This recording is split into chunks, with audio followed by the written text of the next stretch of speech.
ऊपर वाले की दुआ है कि आज मैंने अपनी क्रिकेट से इतना नाम अल्लाह ने मुझे दिया है कि मैं अपनी रोटी रोजी क्रिकेट से कमा रहा हूँ। मैंने इसे क्रिकेट को अपना एम बना लिया था कि मैं कोचिंग करूँगा, फिर अपना पेट पालूंगा, तो आज मेरी क्रिकेट रोटी रोजी है। आपके सिखाए हुए कितने लड़के हैं जो इंटरनेशनल लेवल पे खेले हैं? इंटरनेशनल लेवल पे तो करण शर्मा, मनोज मुदगल, ये लोग खेले हैं और खेल रहे हैं। और आईपीएल में? आईपीएल में करण शर्मा खेला है और एक सुदीप त्यागी था, वो लड़का खेला है। और बच्चे तो मेरठ के इतने रणजी ट्रॉफी हैं कि अभी तक कोई भी ग्राउंड हो उसमें इतने रणजी ट्रॉफी लड़के नहीं खेले जितने मेरे खेले हैं। हम आज आपके बीच लाए हैं अतर अली को, जो एक बहुत अच्छे कोच हैं, अपने ज़माने के अच्छे स्पिनर भी थे, लेकिन इनकी जो प्रसिद्धि मिली है कोच के रूप में। इनके सिखाए हुए कम कम दर्जनों लड़के, दर्जनों खिलाड़ी जो हैं वो इंडिया लेवल पे और कुछ लोग तो बाहर इंटरनेशनल लेवल पे भी प्रदर्शन किया है और ये लगातार करते आ रहे हैं। कि उम्मीद है कि हम नए बच्चों को, जो बहुत बड़े बड़े कोचिंग सेंटर नहीं जा सकते हैं, बड़े बड़े एकेडमी नहीं जा सकते हैं, उनको हम मेरठ की धरती पर क्रिकेट की ककहरे से ABCD सिखाएं और उनको इस लायक बना दें कि आज जिस तरह क्रिकेट में बहुत कंपटीशन चल रहा है उसमें वो सामने खड़े हों और मेरठ का नाम रोशन कर सकें। अतर जी, आपका शारदा एक्सप्रेस के पॉडकास्ट में स्वागत है। और मैं ये जानना चाहूँगा कि आप शुरू से ही क्रिकेट के दीवाने रहे हैं। पहले मुझे आप बताएं कि आपका क्रिकेट में आना कैसे हुआ? मेरा क्रिकेट में आना यह हुआ कि हम अस्पताल में क्रिकेट खेलते थे और मेरे शौक़ मेरे बड़े भाई ने डाला कि वो मुझे चाहते थे कि मैं क्रिकेट खेलूं, और मैं क्रिकेट खेला। उन्होंने मुझे अपने साथ खिलाते थे जब मैं छोटा था। उसके बाद मैं स्टेडियम गया। स्टेडियम जाने के बाद जब मैं वहाँ गया तो वहाँ गौतम साहब कोच थे और गौतम साहब ने मेरे साथ बड़ा अच्छा किया। उन्होंने मुझे बैटिंग कराई, मैं बैटिंग कराते थे और कहते, लोगों को दिखाते थे ये ड्राइव करता है, ये अच्छा खिलाड़ी बनेगा। लेकिन मेरा दुर्भाग्य कि मैं उनकी कोचिंग में 1 साल रहा, उनका ट्रांसफ़र हो गया। उसके बाद भुल्लर साहब आए। भुल्लर साहब ने मुझे बहुत मदद की और जब मैं यूनिवर्सिटी खेला हूँ 87 में, तब मैं कोच बन गया था। यानी कि 87 में मुझे वो कोच गए थे, क्योंकि सेंटर कोचिंग कैंप लगते हैं हर साल यूपी में, और गौतम साहब, वो जो भुल्लर साहब थे, उन्हें कानपुर जाना था, तो मुझे एडॉक कोच बना गए थे 1 महीने के लिए। और तब मेरी तनख्वाह 100 रुपये थी। 100 रुपये में मैं एडॉक कोच बना था और जब से अपने गेम को छोड़ के मैं कोचिंग में रम गया और आज कोचिंग कर रहा हूँ। तो कभी लगा नहीं कि आप बहुत अच्छे स्पिनर भी थे और कि मैं एज ए क्रिकेटर अपने कैरियर को आगे बढ़ाऊं? फिर कोचिंग में कैसे आना हो गया अचानक? नहीं, खेलने गया मैं। UPCA स्कूल बॉयज़ खेलने गया था, मेरठ की टीम से गया था, मेरठ मंडल की टीम से। हापुड़ में मेरा चयन हुआ था और हमारी टीम उस सीज़न में फाइनल खेली थी। हम लोग तीसरे स्थान पर रहे थे और वहाँ कंपटीशन में ये था कि मैं बेस्ट बॉलर था टीम का, तो मेरा सिलेक्शन यूपी में स्कूल बॉयज़ में होना था। तो मेरे जो मैनेजर थे विष्णु जी और रहमान साहब, हापुड़ के रहने वाले थे, उन्होंने बताया कि था तेरा सिलेक्शन हो गया। मैंने कहा चलिए, बहुत खुशी की बात है। फिर आधे घंटे बाद आया, यार अथर तेरा नाम कट गया, किसी MLA की सोर्स आ गई और वो उसको ले लिया। मैंने कहा सर मेरी किस्मत में नहीं होगा। फिर भी मैं क्रिकेट खेलता रहा, कोशिश करता रहा कि हाँ खेलूं, लेकिन किस्मत तो कोचिंग में जानी थी, तो उसे कौन बदल सकता। तो कोचिंग की प्रॉपर ट्रेनिंग कहाँ से ली आपने? मैंने कोचिंग की प्रॉपर ट्रेनिंग ही भुल्लर साहब से ली। भुल्लर साहब जब सेंटर कोचिंग कैंप लेने कानपुर गए तो मुझे एडॉक कोच बना गए और मैं वहाँ नेट कराता था। जितने सीनियर मेरठ के थे सब मेरे अंडर में नेट किए, चाहे वो सुभाष शर्मा जी हों, चाहे हेमंत हार्डेकर हों, चाहे संजीव प्रताप हों, चाहे सुखविंदर हों, अजीत त्यागी, विपिन वाज, के शर्मा, सब अंडर में मेरे नेट करते थे। तो आपको लगा कि आपके करीब 38 साल हो गया कोचिंग करते हुए, तो 38 साल में मुझे जहाँ तक उम्मीद है कि आपने कहूँगा हजारों बच्चों को तो क्रिकेटर बनाया होगा। हाँ, ये कोई गिनती नहीं। रणजी ट्रॉफी बहुत हैं अभी तक। तो आपके सिखाए हुए कितने लड़के हैं जो इंटरनेशनल लेवल पे खेले हैं? इंटरनेशनल लेवल पे तो करण शर्मा, मनोज मुदगल, ये लोग खेले हैं और खेल रहे हैं। और आईपीएल में? आईपीएल में करण शर्मा खेला है और एक सुदीप त्यागी था, वो लड़का खेला है। और बच्चे तो मेरठ के इतने रणजी ट्रॉफी हैं कि अभी तक कोई भी ग्राउंड हो उसमें इतने रणजी ट्रॉफी लड़के नहीं खेले जितने मेरे खेले हैं।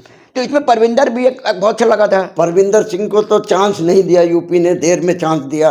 उससे पहले करण शर्मा को इंडिया ने जैसे चांस कम दिया, उसे उसकी जो उसमें काबिलियत थी उसे इंडिया ने भुनाया नहीं।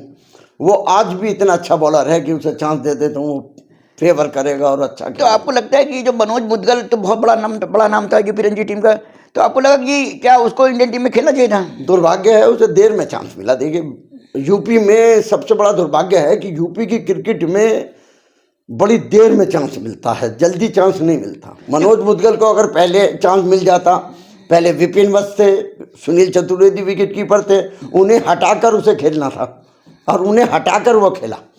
उसमें काबिलियत की कमी नहीं थी, उसका तो विकेट कीपर नंबर 1 था। उसे कई बार यूपी में रणजी ट्रॉफी का नंबर 1 विकेट कीपर मिला है, लेकिन बस दुर्भाग्य है कि नहीं खेला वो।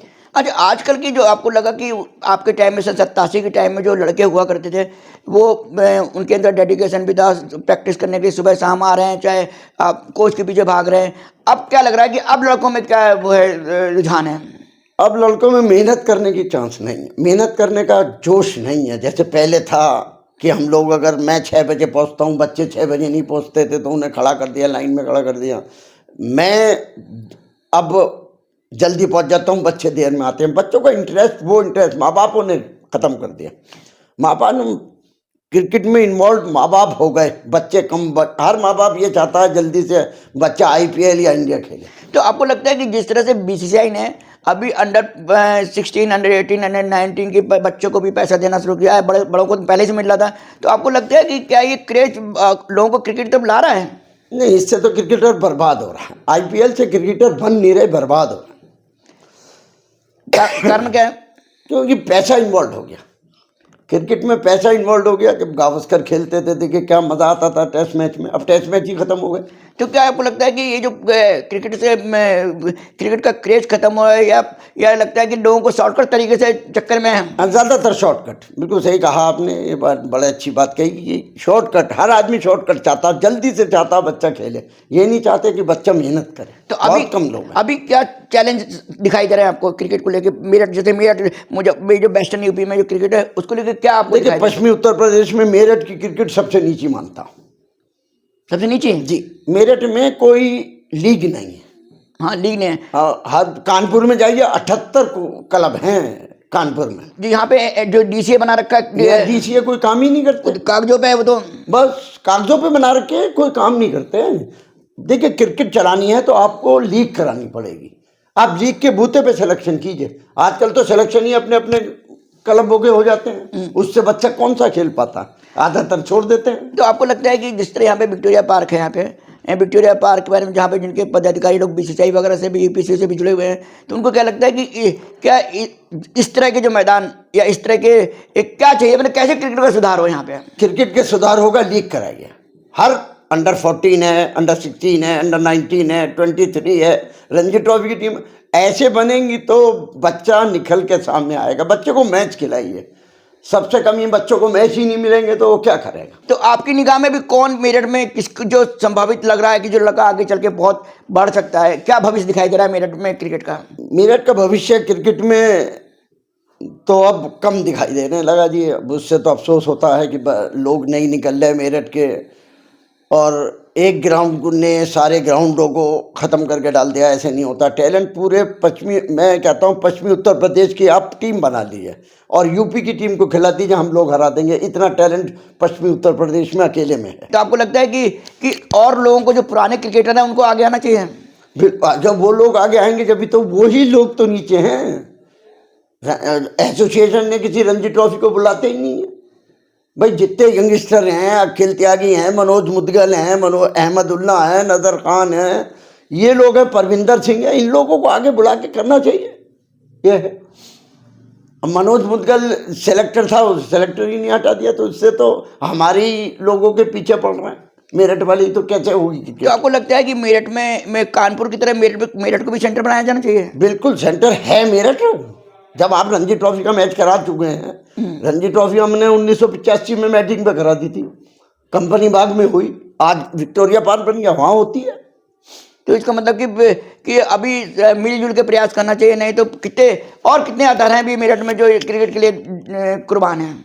नहीं, बहुत है। देखिए आदमी कोई चला जाता है, गेम नहीं ख़त्म होता, चलते हैं गेम होते हैं, मैं नहीं हूँ, कोई और कर रहा है। तो भविष्य में आपका क्या प्लानिंग है? अभी इसी तरह आखिरी सांस तक के बच्चों को सिखाना है तो क्रिकेट? भाई यही ये रोटी रोजी यही है, फिर इसे तो नहीं भूल सकता मैं। तो आपका पूरा घर वाले कैसे सपोर्ट करते हैं? जो आप तो पूरे दिन क्रिकेट में लगे रहते हैं, तो घर वालों का सपोर्ट कितना रहा आपकी तरक्की में? ये घर वालों का सपोर्ट है कि जी मैं रोज़ सुबह निकलता हूँ और शाम को पहुँचता हूँ घर पे।